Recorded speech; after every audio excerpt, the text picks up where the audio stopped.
Ano pong ginagawa niyo po? Hugas ko ng plato. Hindi po ako makaalis at yung anak ko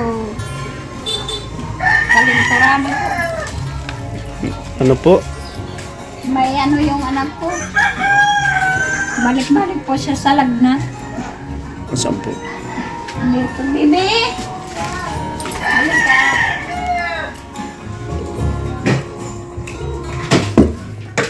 Ito po yung mga gamot niya. Antibiotic.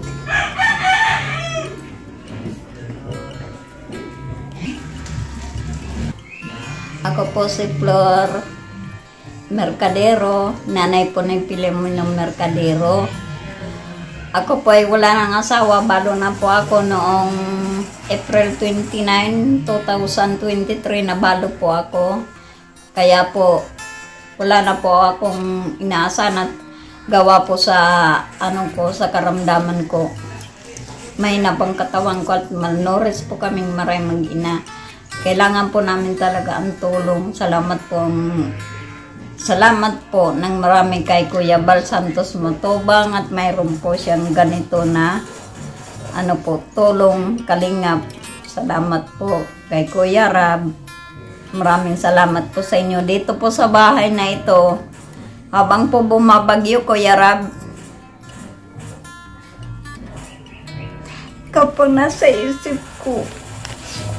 Papasalamat po ako kasi nilagay po ninyo kami sa maayos na bahay. Alam ko po galing po yan sa Diyos. Gamit-gamit po kayo. Nagpapasalamat po ako, Kuya Ram, dahil hindi ka po nagdalawang isip na tulungan ako. Isipte kami. Salamat po sa iyo. At yung tubig ko po, Kuya Bal, andito pa po sa akin ang pambayad niyan. Ito po ang resibo. Ito po. Hawak-hawak ko pa po at ito po may nilagay pa sila dito sa likod. Yan daw po ang kabuuan kong babayadan. Yan po.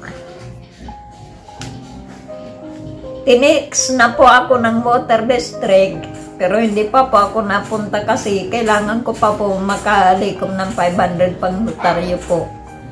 Kasi po ang nagbibigay ninyong pera, hindi naman po ako talaga wawaldas. Katulad po, nagkakadubli-dubli po kami ng sakit ng anak ko. Ginagastos ko po yun. Wala naman po ako ibang inasahan ko. Ang kalingap lang po. At saka pinapangako ko sa inyo, hindi pa ako magtatrahidor. Hindi pa ako magtatrahidor sa inyo. Meron po sa akin na hanap ng mga sponsor. Gusto po nilang direct sa akin. Ayaw ko po kayong trahidorin na tumulong sa akin. Hindi ko po kayo pagpapalit sa pera. Yan lamang po ang pangako ko sa inyo, Kuya Bal. Marami pong salamat sa patubig. Kung sino man po ang tumulong nito sa akin, salamat po. Marami pong salamat. At saka, nung bagyo po, muntik na kami abutin din. Opo, doon po sa likod ng bahay ko, dyan po, may pintuan po dyan, pinabakuran ko po yan at para po kami swimming pool dito sa loob. Pag naulan at pumantay po ang tubig. Yan po. Ang mga tapos yan po ang binibigay niyo po sa akin na pira. Yan po ang pinagkakagastusan ko pag wala na kami pagkain, naubusan na kami ng grocery na dala nyo. Yun po ginagastos ko po yun at yun po binibigay nyo sa akin, pamili namin ng prutas, gulay. Yan po pinagkakagastusan ko.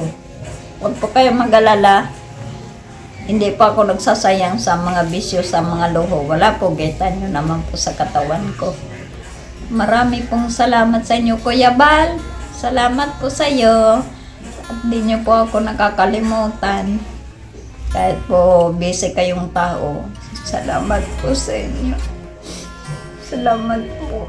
Kahit napaka-busy yung tao, hindi nyo kami nakakalimutan. Salamat. Kung wala pang Kalingap Rab, wala pa akong ganitong bahay. Wala po talaga akong ganitong bahay at wala na po akong masasandala na tutulong sa amin para kami makakain.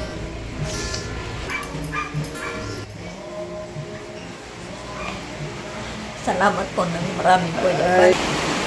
Hindi nga po yan nakakapasok si Filomeno kasi pabalik-balik po ang lagnat niya. Yan nga po pinalitan niya. Gamot niya ng antibiotic. Ipaubos ko daw po yan. Ito po ang gamot ni Filomeno. Kasi pabalik-balik po ang lagnat niya. Natatakot po ako nung minsan na tumiyak po yan. Namamaluktot po yan ng sakit. Hindi siya makainit. Ito po ang gamot niya ngayon. Kaya hindi pa po siya nakapasok sa school.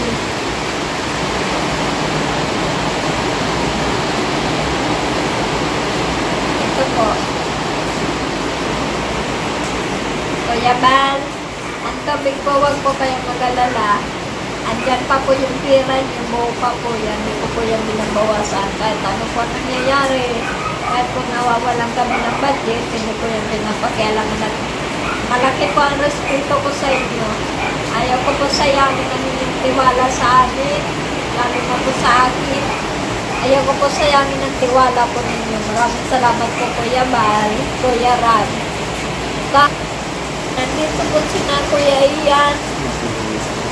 Nagatin po ng ano namin pagkain, saka paggastos. Salamat po at nakamili ako ng gamot.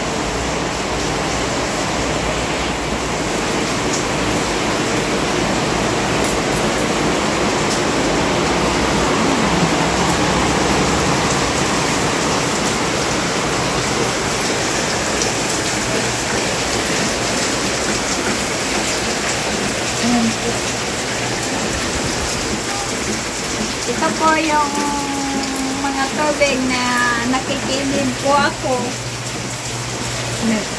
Tapos pag maulan po, nag-iipon ako. Ayun po. Yung iba po niya nasa loob. Para po may nagagamit ako kasi hindi po ako nagsasayang ng pera. Pag nagbibigay po kayo. Ayan po yan. Nag-iigib po ako. Kasi nagpaigib po ako ng isang bisis sa tao. 5 balde lang, siningil po ako ng 170. Hindi na po ako umobit. Mas malaki po ang bayad ko sa tao kaysa sa tubig. Kaya po nagtsatsaga na lang ako sa ulan. Pag wala po talaga kami pira, yan po talaga kami nainom. Magkano naman po yung isang galon ng tubig? Mahal po ang ano ng tubig. Sa iba po 5 piso. Pero dito po sa kamag-anak ng asawa ko, binibigay sa amin 2. Kasi kamag-anak man siya ni Agong ko. Pero sa iba po 5.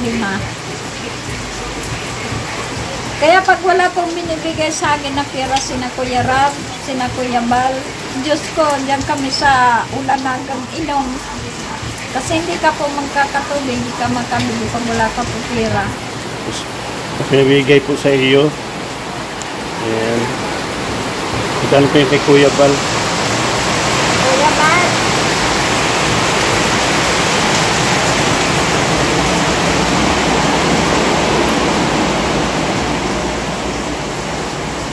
Kuya Bal, maraming salamat po. Salamat po Kuya Bal sa allowance na ito. Hindi nyo lang po alam.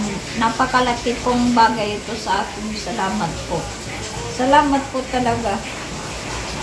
Salamat po dito sa allowance na ito. Marami po akong mabibili dito. Salamat. Pati sa'yo po punta ka po dito. Kumbaga masyado kanina umaga.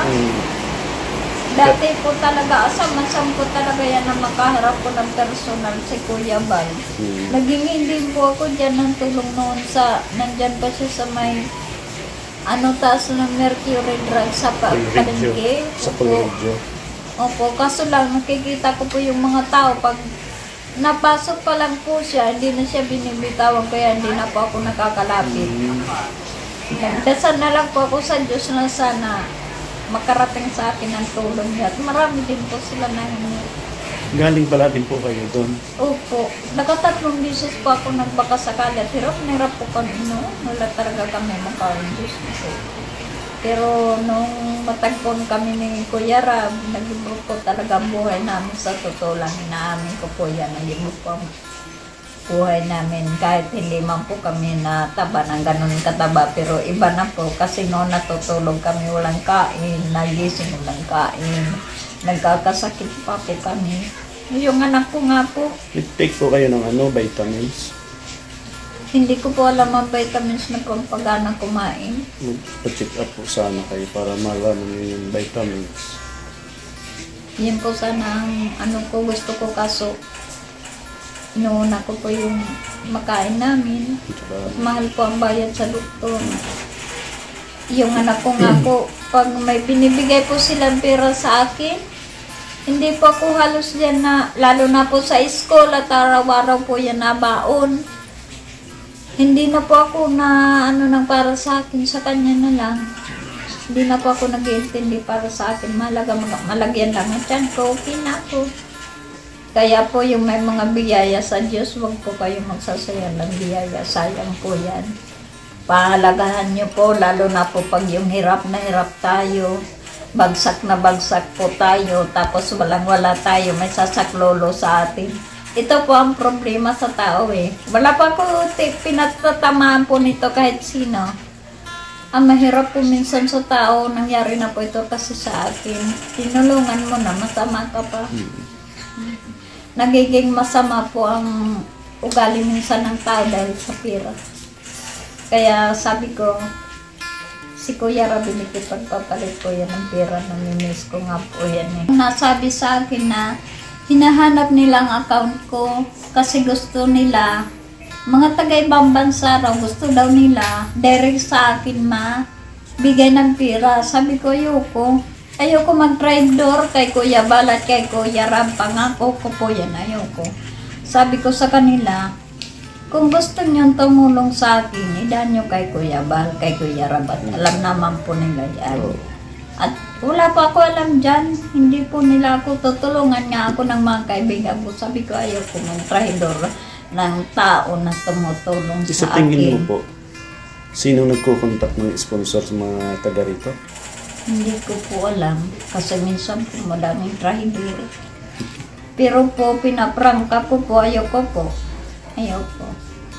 Ayoko po magtrahedor sa mga taong naging tapat sa akin, tumulong sa akin, habag sa akin, nang dahil lang sa pera pagpapalit ko sila, hindi po mangyayari yun. Ayoko.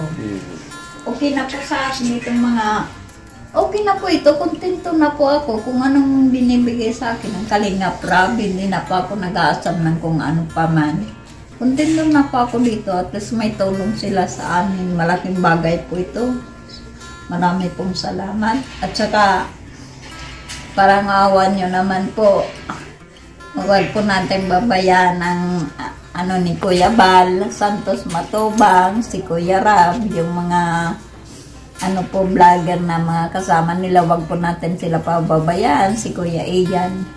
Suportahan po natin sila. Kasi marami po kami na nangangailangan ng tulong. Marami pong salamat sa inyo. Kuya, salamat po sa time mo. Linis pati ng bahay niya.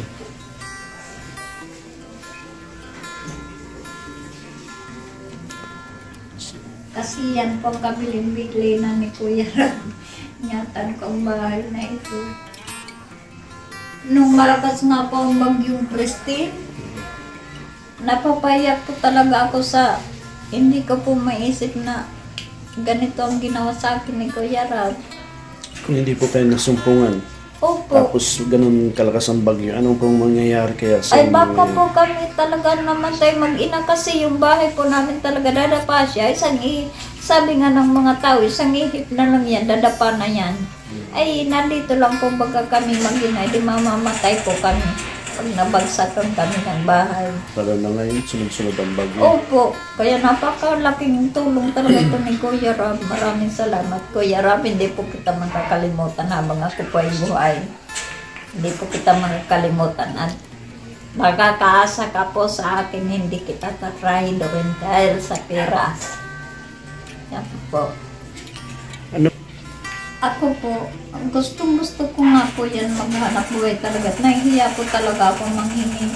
Pero hindi ko po talaga kaya. Hindi ko talaga kaya. Mamamatay po ako pag nagpilit po ako. Ang ginagawa ko nga po, pag nakaramdam na ako ng pagod na ako, maramdaman ko na po ang pagod na ano na po ang ulo ko agad, na sama na po ang ulo ko, tapos nahihilo na po ako niyan. Natatakot na po agad, nahihirapan ako huminga. Ganon na po ang nangyayari sa akin. Kaya dahan-dahan lang po ako. Pag naglalaba po ako, kinukusot ko ngayon ilang piraso, bukas hanggang ilang araw ko po yun. Kasi po, hindi ko po kaya. Pag namatay po ako, paano ang anak ko? Mahirap pong persahin ang sarili. Opo. Kasi kung kaya ko lang po, hindi ko sasayangin ang lakas ko sa walang kwentang bagay. Maghahanap buhay po ako. Nakakahiya po. Manghingi. Sa iwan mo anak mo, kawawa, lalong kawawa ang anak mo. Lalo kasi kawawa ang anak ko pag nagpilit po ako. Kaya malaking pasasalamat ko talaga kay Kuya Ram na natagpuan niya ako. Hindi po ako nagbibiro. Ang matagpuan ni Kuya Ram na iba po talagang buhay. Ako na po. Ito, patunay ko po. Itong bahay ko lang. Wala po po problema dito. Ngayon po, nakakatulog na kayo ng ano? Opo. Sabi nga, may nagbalita nga pala sa akin, sabi mag-ingat ka ate dyan kasi may nag-aakyat bahay daw na kunyari mahingi ng tulong. Tapos may binibiktima sila, mga akyat bahay. Ang pinipili daw pati, magagandang bahay, sabi ko hindi sila makapasok dito.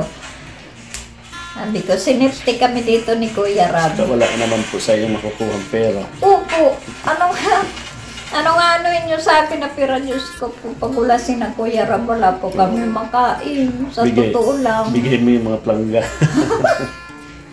Diyos ko po yan. Iyan po Kuya, pa yung mga planggana yan, pag malakas pang ulan, sige man ako ipon, dahan-dahan lang. Paano po, malamig?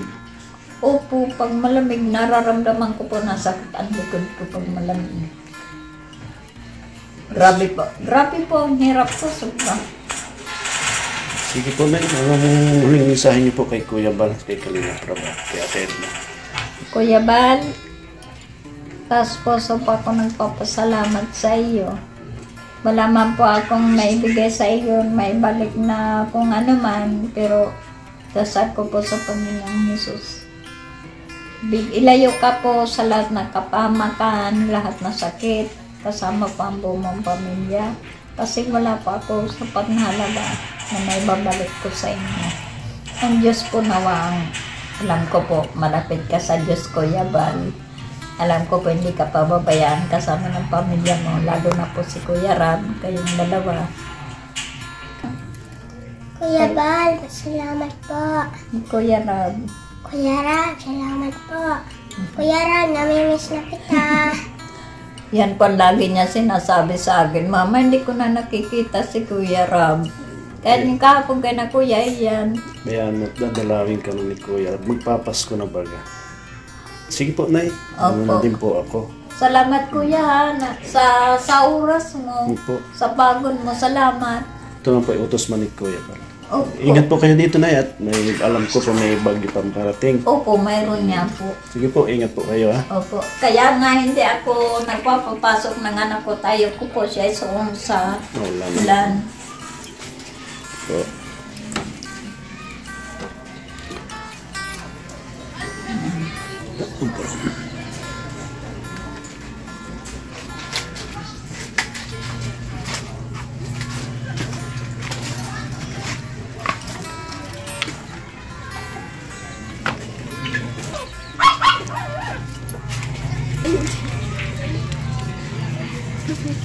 Hindi po kasi kita kilala.